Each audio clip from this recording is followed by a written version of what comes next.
Just finished a Costco run and it cost me $472 to fill up at Costco for maybe seven days a week, 10 days at the most, maybe even shorter, depending on how fast the kids eat the food.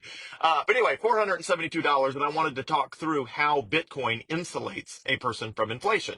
So when I see something cost $472 to shop for a family of six, I don't even flinch. It's like, that's insane. I don't know how other people are paying those prices, but doesn't affect me. So let's talk through the effects of that. First of all is, why are prices up? They are not up because of corporate greed. The margins for whether it's Kroger or Costco or Walmart, you're looking at low single digit percentages. So virtually none of the price increase is the result of corporate greed or profit seeking or anything like that. That's always been the case, and none of this stuff is a result of that. Okay, so what's actually going on here? Well, what actually is going on is the government has been printing absolutely vast amounts of money. And whenever the government prints money in Washington, D.C., it starts distributing out through bankers and defense contractors. And basically, however close you are to the Federal Reserve and to the government, you get the money first. Well, it takes a while for that new money, all that printed new money, to work its way through the economy. And as it does, prices rise. Because the amount of money in the economy and the total amount of stuff you can buy with the money in the economy always has to balance. So if the entire economy is two apples and two $1 bills, well, each apple is worth $1 because the only thing $1 can buy is an apple. Two at $2 bills buys two apples.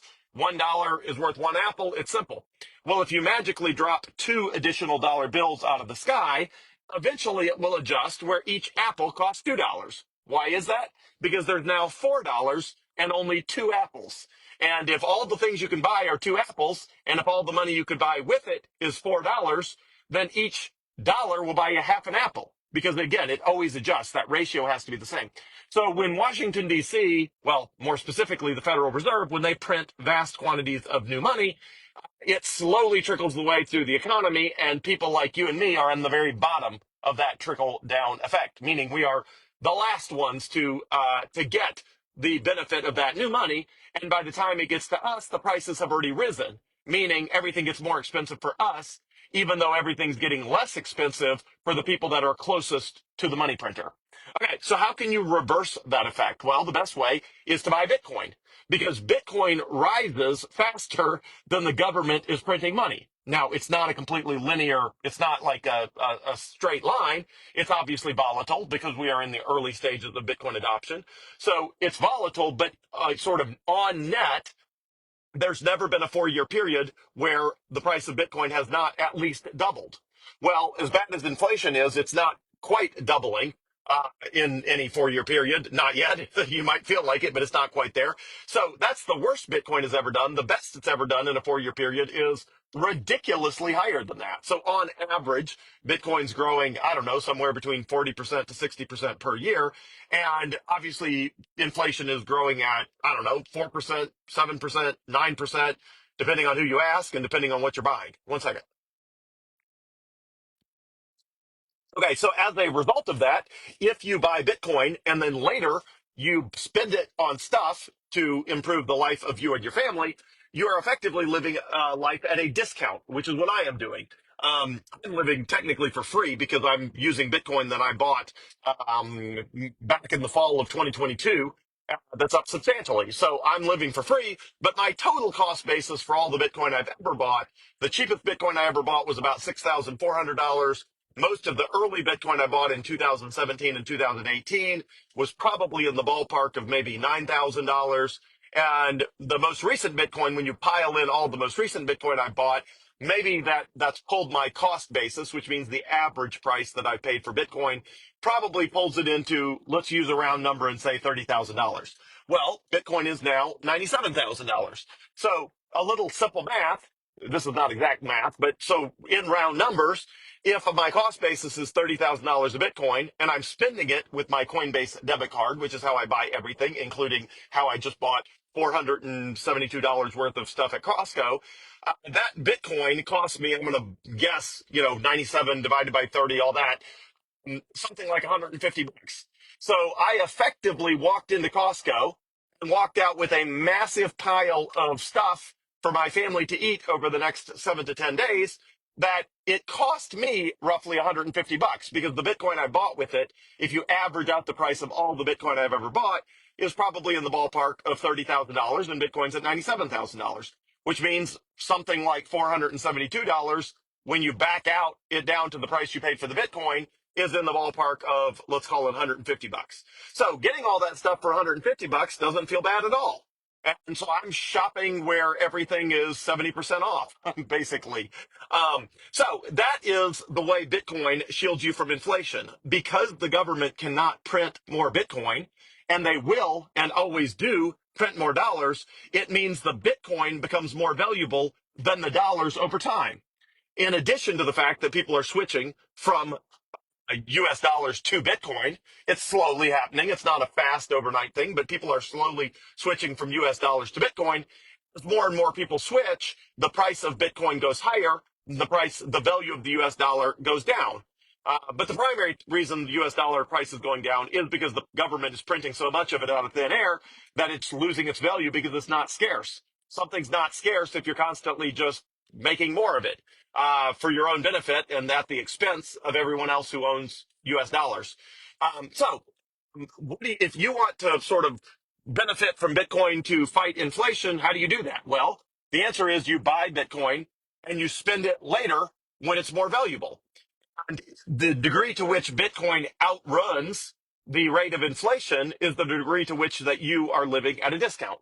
So again, in broad numbers, when I'm spending Bitcoin at 97,000 a coin that I bought for 30,000 a coin, it means I'm living at whatever. Let's call it a 70% off. It's not quite 70%. It's whatever, 67% off or whatever that number is. But everything I buy in my life is radically discounted.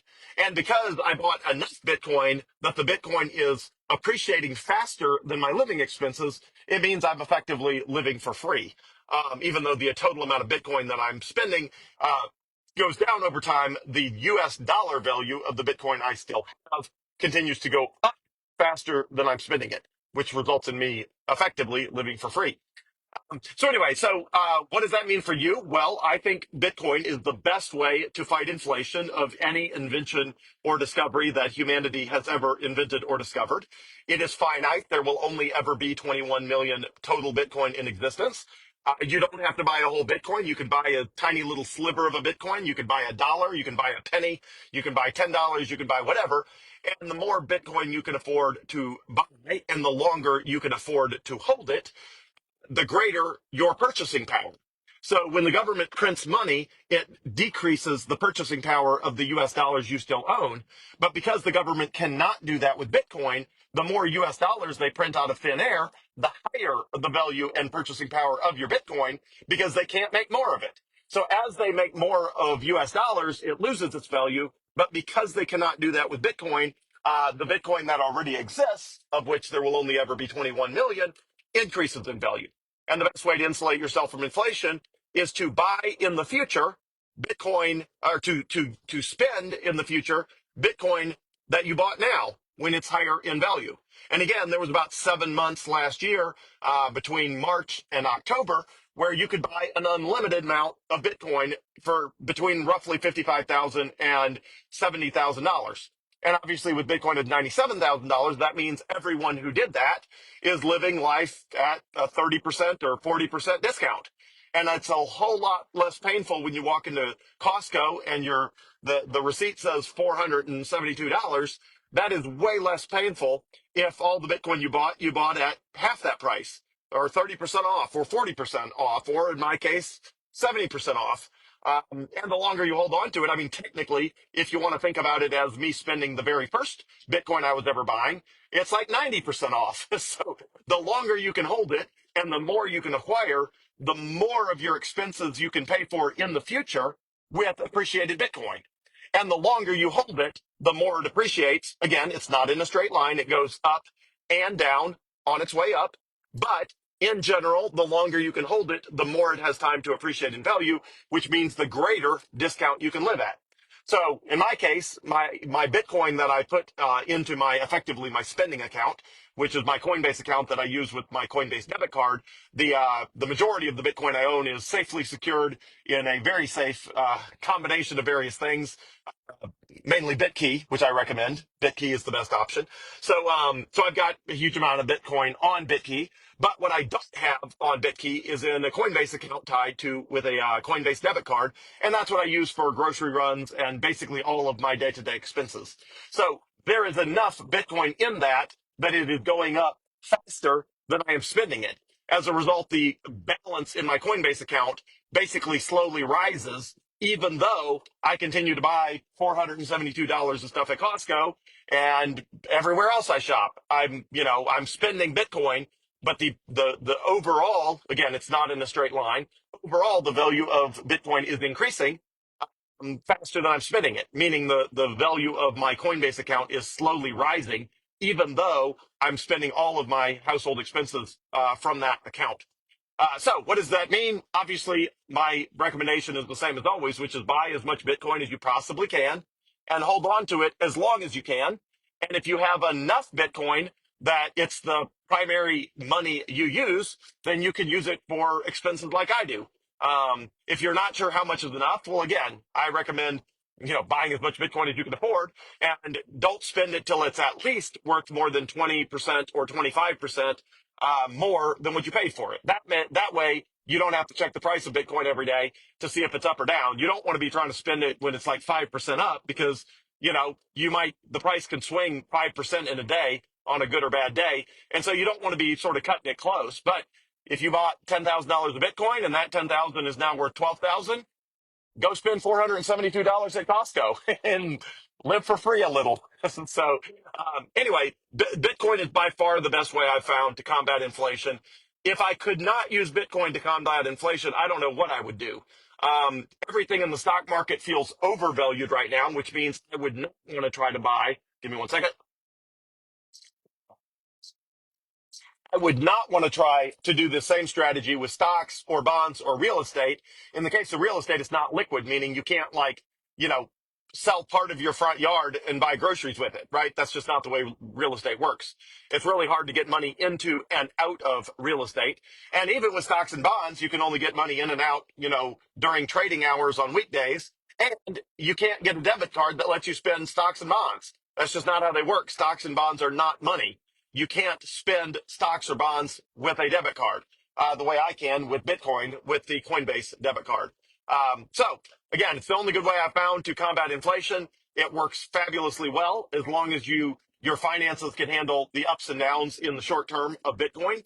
And in the long term, every 4 years there's going to be a larger dip. And if you got to be patient, if your timing is not great on that, but again, you just hold it. You hold it, you buy more, and as the price rises, you're back in a place where you can spend at a discount. So highly recommended. And if you have any questions, let me know. But like I say, if I had to go to Costco and spend $472 like I just did, and if that $472 actually cost me $472, that would be extremely painful. And on top of that, Costco was also sold out of eggs. Um, Eggs are like the price of eggs has gone up faster, I think, than just about anything else. So that's $472 without eggs. Had I actually bought a couple dozen eggs on top of that, we would have probably crested $500, which is crazy. And again, it only works, in my case, it works because I'm living life at a discount and I'm spending Bitcoin that I bought for a lot less. But for people who are not doing that, it is tough, tough, tough trying to keep your head above water when the government's constantly trying to drown you by printing more money and therefore devaluing the US dollars you already own, therefore making all your prices go up when the government's not giving you any of that newly printed money. That doesn't actually trickle down to you. The prices trickle down to you, and by the time the government spending shows up in a way that positively impacts your life in any meaningful way, all your prices have already gone up, and it's too late. And you're sort of living a life with your money is the melting ice cube. So Bitcoin's the great solution to that. And let me know if you have any questions. I'm always here to help. Thanks, everyone.